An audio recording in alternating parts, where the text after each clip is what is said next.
It's a growing industry, people wanting to not use oil as much. There are more and more people burning pellets.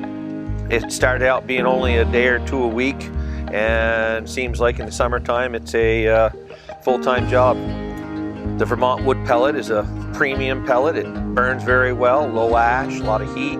It's green, carbon neutral. Some people use it in place of a chunkwood stove. It's a little easier to deal with, and a pallet of pellets takes up less space than cords of wood.